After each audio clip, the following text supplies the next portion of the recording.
Hello viewers, আশা করি ভালো আছেন। দেশি মুরগি পালন পদ্ধতির একটি ভিডিও নিয়ে আসলাম আপনাদের সামনে। সেটা হচ্ছে, দেখেন আমার এই মুরগি বাচ্চা সমেত এদেরকে ছেড়ে দিয়েছি। দেখেন নালার মধ্যে নামতেছে বাচ্চারা। নালার ভিতরে বিভিন্ন ধরনের মশা মাছি আছে, সেগুলো খুঁজে খুঁজে বের করে খাচ্ছে। যদি আশেপাশে অনেক ঘাস রয়েছে, এই ঘাসগুলোর মধ্যে অনেক পোকামাকড়, মশা মাছি এগুলো আছে, সেগুলোও কিন্তু এরা খুঁজে খুঁজে বের করে খাচ্ছে। তো এটি হচ্ছে ছেড়ে দিয়ে দেশি মুরগি পালন করার একটা বৈশিষ্ট্য। এটা কিন্তু খাবার কম লাগে, বাচ্চাগুলোকে কিন্তু দ্রুত বড় হয় এই ধরনের খাবারগুলো খেলে, ঠিক আছে।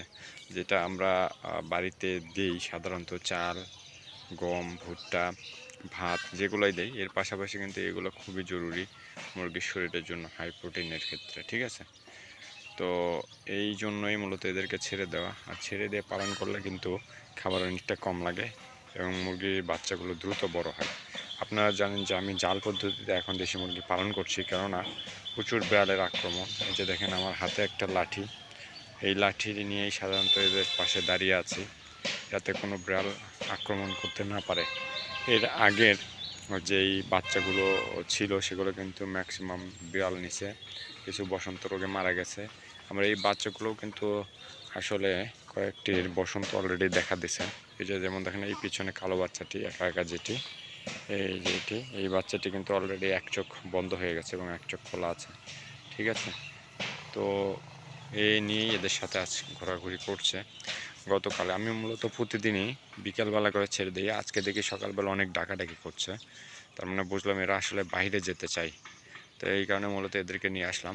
1-1.5 ঘন্টা এভাবেই রাখবো, রেখে আবার কিন্তু এদেরকে নিয়ে গিয়ে জালের মধ্যে রেখে দেব, ঠিক আছে। আসলে দ্রুত বড় করতে চাইলে ছেড়ে দিয়ে পালন করার কোনো বিকল্প নেই। আর আপনারা জানেন যারা খামারে পালন করেন তারা কিন্তু দেশি মুরগির দাম ওরকম যেরকম বাজার চলে সেরকম কিন্তু পান না।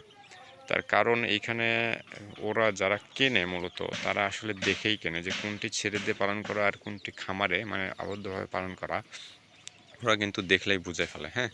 তো যদি আপনি ফিড খাওয়ান আর আপনি যদি আবদ্ধভাবে পালন করেন, সেক্ষেত্রে কিন্তু ফিড ছাড়া অন্য অন্য খাবার দিয়ে আপনি কিন্তু মানে পোষাতে পারবেন না, ঠিক আছে। এই কারণে মূলত ছেড়ে দিয়ে পালন করলে আপনার খাবারও কম লাগবে, আবার বাজারে বিক্রির সময় দামও বেশি পাবেন।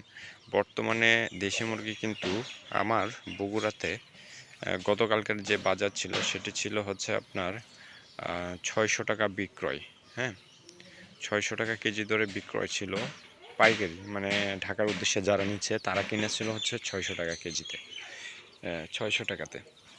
তো সেই অনুপাতে কিন্তু তারা বিক্রি করেছে এইখানে 600 টাকা কেজি দরেই।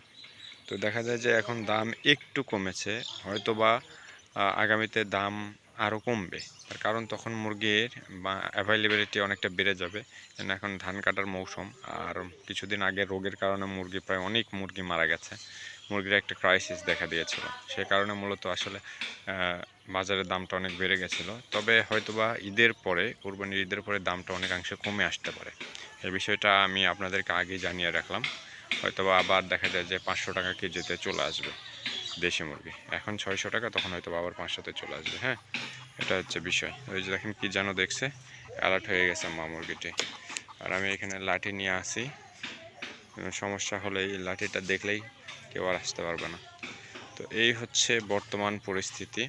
দেশি মুরগি আপনার চাইলে অবশ্যই কিন্তু ছেড়ে দিয়ে পালন করবেন, হ্যাঁ। তো যাই হোক দর্শক, আজ এ পর্যন্তই, কথা হবে আগামীতে অন্য কোনো ভিডিও নিয়ে। সে পর্যন্ত ভালো থাকবেন, সুস্থ থাকবেন। আল্লাহ হাফেজ।